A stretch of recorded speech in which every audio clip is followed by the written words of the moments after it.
Mesdames et messieurs, bonsoir. Bienvenue dans l'émission du livre, de la lecture et de l'écriture. Belle ligne. C'est un silence qui parle plus que la parole, ses échos amplifiés dans un monde sans visage. L'auteur parle à l'humain, mais pas à l'homme. Le premier est adulé, le second châtié, comme son style qui scintille à travers sa poésie. Des vers pour la femme, des vers pour la vie. La femme, l'épice la plus rare dans la marmite du monde. J'aime cette expression. Elle vient de l'auteur invité de votre émission Belle Ligne, Khadija Sall. Bonsoir. Bonsoir et merci pour cette invitation. C'est un plaisir partagé. Votre livre s'appelle Silence d'humanité. On commence un peu à travers les premières pages. Les premières pages sont des éloges pour la vie. Pourquoi aimez-vous la vie? Pourquoi? J'aime la vie tout simplement parce que j'aime bien vivre comme tout être humain, comme toute personne. Vivre quand il s'agit de vivre réellement. Et aimer la vie, c'est également aimer la mort, non? La poésie me permet d'élaborer en tout cas le champ lexical de la vie ainsi que de la mort. Alors j'aime toutes les deux. La vie et la mort, vous êtes à cheval, un trait d'union, c'est extrêmement important. D'ailleurs, il n'y a pas de mort sans vie. Et dans ce recueil de poèmes, le premier poème, c'est Fleur, la femme comparée à la fleur, mais aujourd'hui cette fleur est bourrée d'épines à travers les violences que les femmes subissent, et ces violences-là, vous les dénoncez à travers cet ouvrage. Effectivement, je les dénonce à travers cet ouvrage parce que je pense bien que la poésie m'a beaucoup aidé en fait. La poésie m'a beaucoup aidé. Pourquoi? C'est une expérience personnelle. Vous a aidé par rapport à quoi? À franchir les obstacles de votre vie? Je ne dirais pas que c'est une expérience personnelle, mais plutôt une expérience de la vie, de tout être humain, de chaque personne en fait. Parce que mes problèmes peuvent être bien mes problèmes, mais ça peut être aussi les problèmes de tout un chacun de nous, en ce qui concerne la femme, en ce qui concerne l'homme aussi. Et pensez-vous qu'à chaque fois que l'on compare la femme à une fleur qu'on doit entretenir, est-ce que cela ne constituerait pas un obstacle par rapport à l'autonomie des femmes?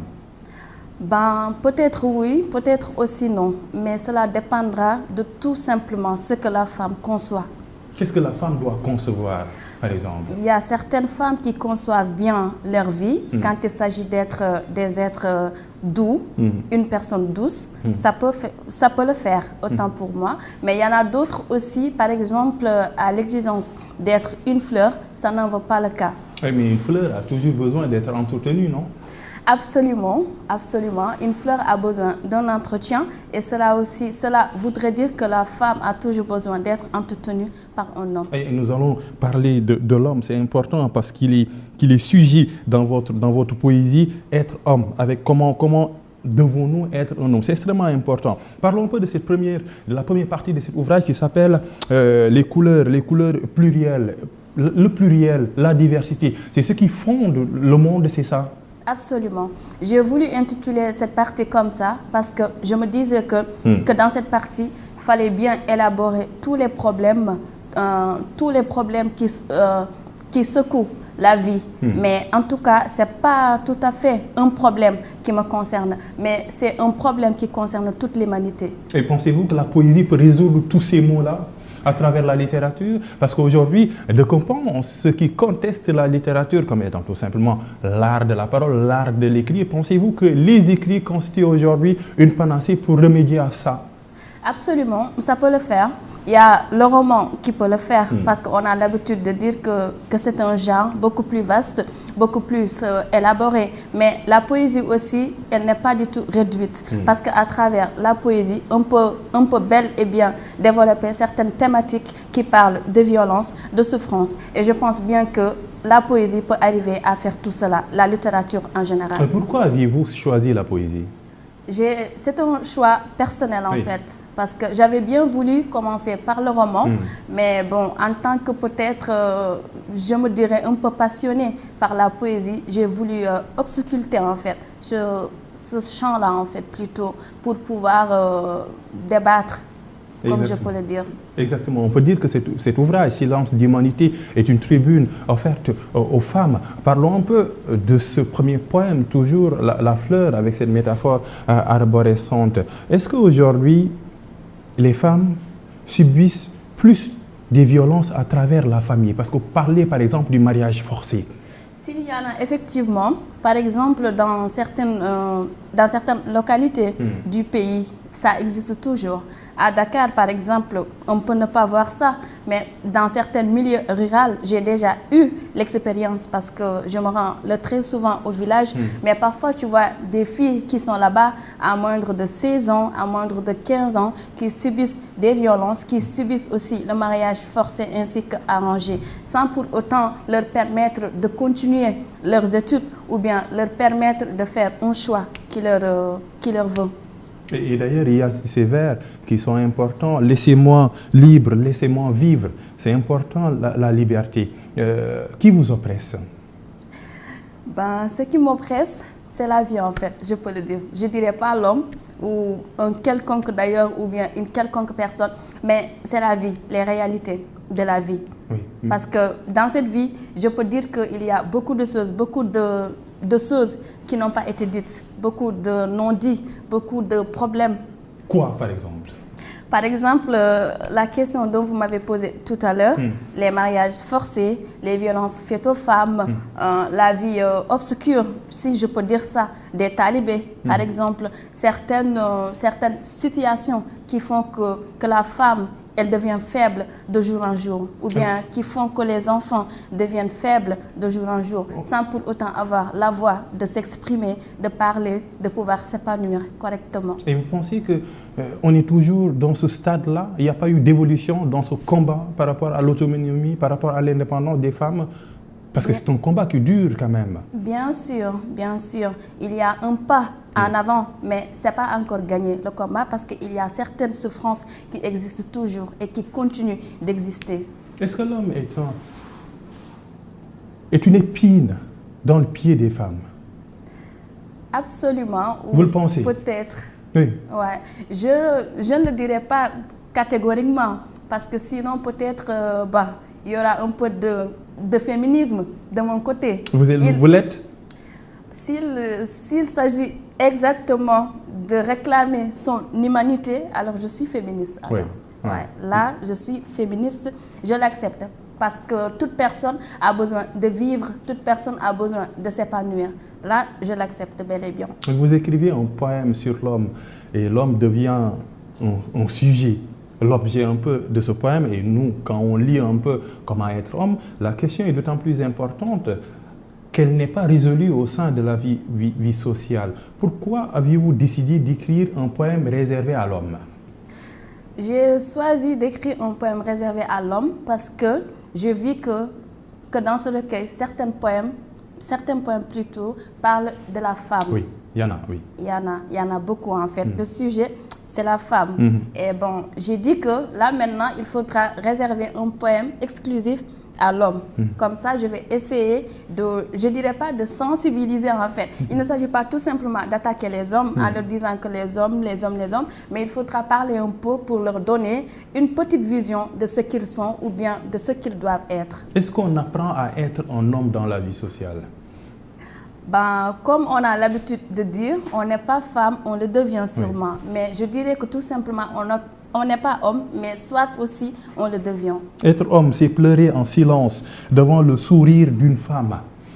Pleurer, ce n'est pas un acte de faiblesse, c'est un acte normal. L'homme doit pleurer, c'est ça? L'homme doit pleurer, mais c'est au sens figuré. C'est-à-dire? C'est au sens figuré. Cela veut dire que l'homme doit toujours être là pour rendre la joie à sa femme. Mais quand il s'agit aussi de faire des choses monumentales pour que la femme s'épanouisse, il le faut. La femme est une princesse, comme vous dites. L'homme doit pleurer devant une princesse qui est la femme. Qui est la femme. Il doit être à ses services. D'accord. Et il ne doit pas lui faire des sévices. Absolument pas. Il doit toujours être là parce que la femme, c'est une fleur en fait. C'est une fleur qu'on doit arroser tous les jours. Une fleur, l'épice la plus rare dans une marmite. Pourquoi j'aime cette expression? Je ne le sais pas. L'oppression est-elle si forte aujourd'hui que vous consacrez un poème qui s'appelle « Damnés de la terre » avec une interrogation? Absolument, parce qu'il y a certaines personnes qui subissent certaines violences. Mais c'est absolument fort, très marquant. Par exemple, moi, j'ai eu à consulter une amie. Elle était carrément dans une vraie oppression. Pourquoi? parce qu'il y avait des violences de toutes sortes qui se faisaient avec son homme, entre guillemets. Et son mari. Ouais. Son mari. Et par rapport à cela, c'est tellement fort. Et ça peut aussi justifier cette question, parce qu'il y a certaines situations qui ne sont pas pareilles. Toutes les situations ne sont pas pareilles. Est-ce que vous aviez recueilli, avant d'écrire ces poèmes-là, les confessions de ces femmes-là qui subissent un peu ces mots MAUX? Absolument, ça demande un travail réaliste, oui. Comme le roman. La poésie aussi, c'est un genre où l'écriture, en général, il faudra faire quelques recherches, avoir certaines expériences en fait. Il ne s'agit pas tout simplement de notre vie que l'on parle, mais il s'agit absolument aussi de la vie d'autres personnes qui sont mises sur papier. Et c'est important que vous soyez un peu leur porte-voix. D'accord, c'est ça. Et quand on est poétesse, quand on est écrivaine, on est une porteuse de voix. C'est important et ça se reflète dans silence d'humanité. Et peut-être l'innocence de l'enfant. Vous dédiez un poème à l'enfant. L'innocence de l'enfant peut-il sauver ce monde? Parce que parfois vous vous interrogez sur l'avenir un peu de cette vie. Où va-t-on? Absolument. L'enfant, c'est une bénédiction, comme je peux le dire. Et ça peut aider. Ça peut aider. Par exemple, dans une situation très précaire entre un homme et une femme, l'enfant peut être une source. C'est pour cela. Et une source d'espoir. Une source d'espoir, absolument. Et l'avenir un peu de ce monde. Et l'avenir aussi de ce monde. Et vous chantez la beauté de la femme. La beauté. La femme est belle. Et je reprends également cette expression que j'adore bien. Mais cette beauté-là, pourquoi elle doit être souillée à travers ces violences-là?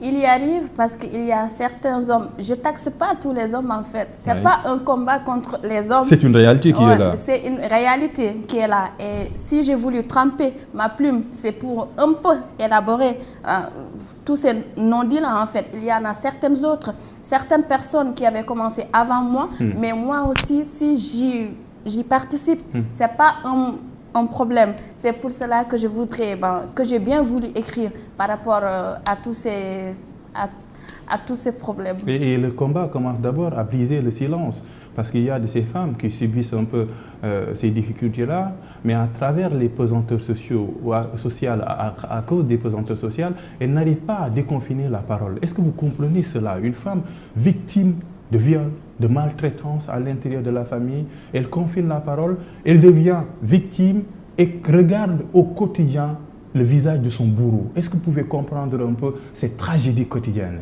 C'est parce que tout simplement, il y a une peur en fait. Il y a une peur. Peut-être aussi, il y aurait une menace, ou bien plutôt, il y aura des enfants qui sont à côté, parce que la maman, elle peut tout sacrifier pour voir son enfant s'épanouir. Il y a aussi certaines femmes qui décident de se taire à cause de la belle famille, à cause de ne pas être indexées, ou bien à cause tout simplement de l'amour qu'elles ont envers leur mari. Et d'ailleurs, parlons de l'amour. On ne parle pas tout simplement d'hommes ou de femmes. L'amour. Il y a un poème qui s'appelle Fauteuil. Le fauteuil, et vous vous interrogez pourquoi le monde est devenu si cruel. Il n'y a plus de place à l'amour dans ce monde-là. Absolument. Je dirais que l'amour, c'est un sentiment très beau, mais il y a certaines personnes qui le bafouent. Qui le bafouent à travers certaines Des ennemis de l'amour, c'est ça? Des ennemis de l'amour, je dirais, effectivement. Et l'humain, c'est une question que vous posez dans cet ouvrage. L'humain a-t-il oublié comment il est venu? C'est une réalité. L'humain a oublié comment il est venu. Il est venu comment? Par quel canal? Celui de l'amour? Celui de l'amour, parce que l'amour, c'est ce qui commence et c'est ce qui termine. C'est ce qui finit à chaque fois. Mais il y a certaines personnes qui ne sont plus dans cette logique-là. Ils sont là plutôt, au lieu de vivre l'amour, ils préfèrent l'égoïsme. Au lieu de vivre l'amour, ils préfèrent l'hypocrisie. Ils préfèrent la haine ainsi qu'autre chose. Et d'ailleurs, l'amour est peut-être absent et aujourd'hui absent avec la guerre en Ukraine, l'invasion en Ukraine, où on parle un peu des familles décimées, des familles qui sont mortes, des centaines de morts. On parle un peu de la guerre aujourd'hui. La guerre, quand il y a la guerre, les femmes sont les plus touchées. Et d'ailleurs, vous utilisez une expression, la femme est une mère de larmes.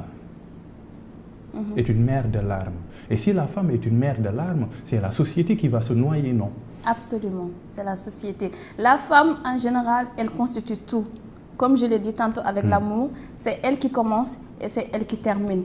Et bon, si la femme, elle est noyée, l'humanité, elle est entièrement perdue. C'est important. Il y a des limites sociétales qui, peut-être, empêcherait les femmes de s'émanciper. Et j'aime bien cette expression, elle me fait lire. Depuis que la femme demande en mariage l'homme, les enfants ne sont plus des hommes. Absolument, on est dans un Peut-être monde... il faut inverser la tendance, non? La parité un peu dans cette demande. Carrément, carrément, ça arrive. Mais cela prouve que le monde est arrivé à une certaine étape où il y a plus de limites en fait. Il y a certaines choses qui se passent plutôt, on ne peut pas les prononcer. Par exemple, prononce-les. On est dans une émission, belle ligne, prononce-les. Vous avez la liberté, vous chantez un peu la liberté de la parole. Allez, vas-y, quelles sont ces limites-là qui sont là? Parce que vous dénoncez également le problème de l'homosexualité, qui commence un peu ce poème. Absolument, c'est un phénomène qui existe et qui continue toujours d'exister. Mais aussi, par exemple, avant, il se pouvait que ça a été tout simplement permis dans les pays européens, mais on a tendance à le voir ici maintenant, au Sénégal même d'ailleurs. C'est un phénomène qui persiste encore. Et il y a aussi d'autres non-dits. Il y a la charia qui est là. Il y a certaines pratiques qui étaient interdites, mais maintenant, elles existent. Et là, autrement dit, il y a un problème avec la charia aujourd'hui? Il n'y a pas de problème avec la charia, mais il y a certaines personnes qui détournent le vrai sens. Au détriment des femmes. Au détriment des femmes. Vous écrivez un monde où tout est si faux, un monde de l'égoïsme, un univers d'hypocrisie. Pourquoi en est-on arrivé là? Pourquoi il y a tellement de l'égoïsme? Pourquoi il y a tellement de méchanceté? Pourquoi il y a tellement d'ignominie dans ce monde-là? Il y en a parce que chacun vit que pour soi. Oui. Il n'y a plus la famille, il n'y a plus une relation de fraternité, il n'y a plus une relation de que tu es mon mari, je suis ta femme, on doit de s'aider, de s'entretenir, de se comprendre, il n'y a plus ça. Oui. Chacun est là pour soi. Et c'est important. L'homme est devenu un loup pour l'homme. On est tous des opportunistes. L'avoir au-dessus de l'être. Il y a un poème qui s'appelle « Répondez-moi ». Et aujourd'hui, c'est vous qui allez me répondre parce que vous êtes mon invité. Pourquoi l'argent dirige le monde? L'argent dirige le monde parce qu'il y a une certaine hypocrisie d'ailleurs. C'est tout simplement ça. De la part de qui? De la part de toute personne qui pense comme ça. De la part de toute personne qui pense comme ça, il y a une certaine hypocrisie parce que tu ne peux pas voir un membre de ta famille qui souffre et que tu prétends que j'ai d'autres priorités, j'ai d'autres obligations sans pour autant l'aider, l'assister. Il y a un certain égoïsme en fait par rapport à ça. Et l'argent est arrivé à une certaine étape où ça aveugle les personnes carrément. Et d'ailleurs, autrement dit, les relations maintenant sont mercantilistes entre les hommes? Absolument, absolument. Il n'y a plus d'amitié, il n'y a plus de gestes sans intérêt?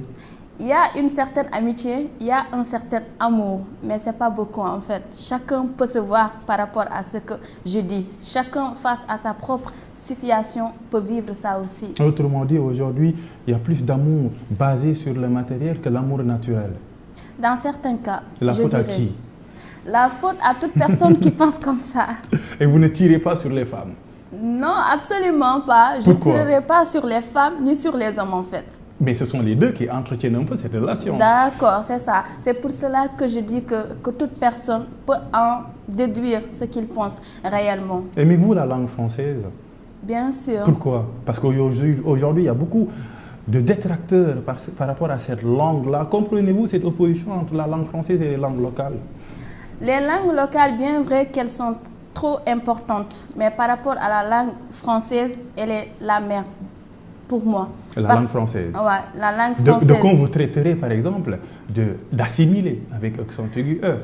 Comme on est victime de cela tous les jours, par exemple. Ça arrive parfois, peut-être qu'une personne peut dire cela, mais moi, en ce qui me concerne, je dirais tout simplement que je suis passionnée par cette langue, parce qu'elle m'a permis de franchir plusieurs barrières. Si ce n'était pas grâce à elle, je ne serais pas là aujourd'hui en train de m'exprimer. Peut-être que je peux le faire en pulaar maternel. Et vous parlez pulaar? Je parle pulaar, bien. Oui.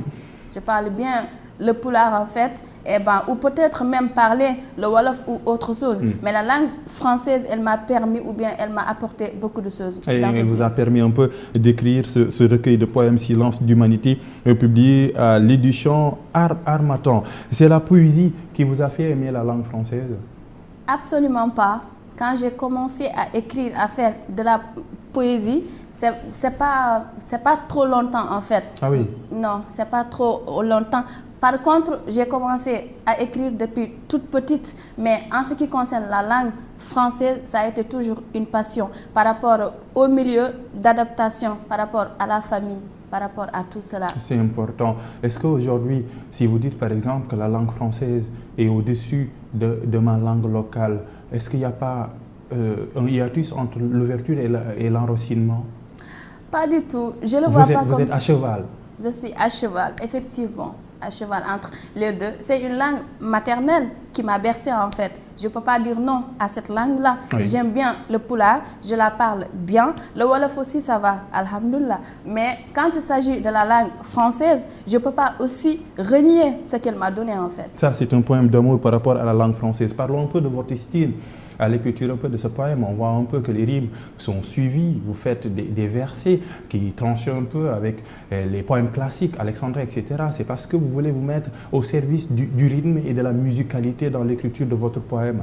Carrément, parce que si, par exemple, c'était dans un autre cadre, oui, avant de mettre à jour ce recueil, j'ai bouleversé carrément l'écriture parce que ça tenait vraiment pour moi en fait que je puisse élaborer un style en fait plutôt rythmé parce que c'est une chose que j'ai bien voulu faire depuis très longtemps. Et vous êtes dans le collectif qui s'appelle le collectif de la poésie avec des poètes qui ont déjà écrit des ouvrages, en l'occurrence PMC, Assandian, on a Farandiaï. Vous faites également à l'intérieur, il y a ceux qui sont dans le slam. Pourquoi vous êtes des soldats et des soldates de la poésie? Pourquoi? On est des soldats et des soldates parce que tout simplement on est passionnés. Quand il s'agit de la poésie, on est carrément passionné. Et il y a une chose aussi que certaines personnes ignorent. Dans ce collectif, il n'y a pas tout simplement que des poètes. Oui. Il y a aussi des romanciers, il y a aussi des essayistes, il y en a d'autres personnes. Mais la poésie, si elle prime, c'est parce qu'on a fait une passion par rapport à cela. C'est un art en fait pour nous. C'est devenu même plus qu'une passion ou autre chose. Et votre travail, votre tâche est loin d'être une sinécure dans la mesure où il y a beaucoup de jeunes, hein, pour ne pas faire un peu des stéréotypes, qui n'aiment plus la lecture, qui n'aiment plus la poésie, surtout la poésie jugée comme un genre sacré, très sacré d'ailleurs, très hermétique. Que répondez-vous à ces jeunes, par exemple, qui délaissent la poésie au détriment du roman? Parce que peut-être le roman est plus proche du lecteur. La poésie, c'est un art, c'est un choix des mots. Ce sont des choses codées d'ailleurs. C'est Verlaine qui disait « toute chose sacrée qui veut devenir sacrée s'enveloppe de mystère ». Que répondez-vous à ces jeunes pour leur dire que la poésie est inaccessible? Peut-être pas. La poésie n'est pas inaccessible ou peut-être pas, comme vous l'avez souligné tantôt. En tout cas, s'il y a certaines personnes qui n'ont pas voulu s'adonner à la poésie, c'est parce qu'elles jugent que la poésie est trop compliquée. Elle est trop, elle est un peu réservée. Mais bon, par rapport au roman, je dirais tout à fait un peu le contraire. Par exemple, il y a certaines personnes qui ne veulent pas ou bien qui ne peuvent pas prendre leur temps pour lire une page d'un roman. Mais par contre, elles préfèrent plutôt prendre un poème pour l'analyser, le décrypter. Par rapport à ça, c'est tout simplement une question de choix. Mais je dirais que la littérature en tant que telle, elle est belle. Et tout simplement, l'écriture aussi est beau. Finissons un peu par la beauté, finissons par l'amour. Finissons un peu avec ce poème que vous dédiez à votre mère. Si vous êtes là, c'est à cause d'elle. Absolument, c'est ma source d'inspiration. C'est une femme qui m'a carrément bercée, je dirais. Si je suis là aujourd'hui en train d'écrire, si j'ai osé m'exprimer, si j'ai osé faire quelque chose de palpable, je dirais c'est grâce à elle. Elle m'a toujours soutenue, encouragée. Et c'est grâce à elle, mais aussi c'est grâce à toutes ces femmes-là qui m'ont toujours accompagnée. La première fois que vous l'aviez dit que j'ai écrit un livre, quelle a été sa réponse? Elle a été tellement contente, tellement heureuse. Elle attendait ça? Bien sûr, elle l'a entendu et c'est parce qu'elle m'a toujours accompagnée. Elle a toujours su que ça a été un rêve en moi. C'est pour cela qu'elle m'a toujours accompagnée et assistée. Et je dis un grand merci à elle. Un rêve réalisé et des projets d'écriture par rapport après Silence d'humanité?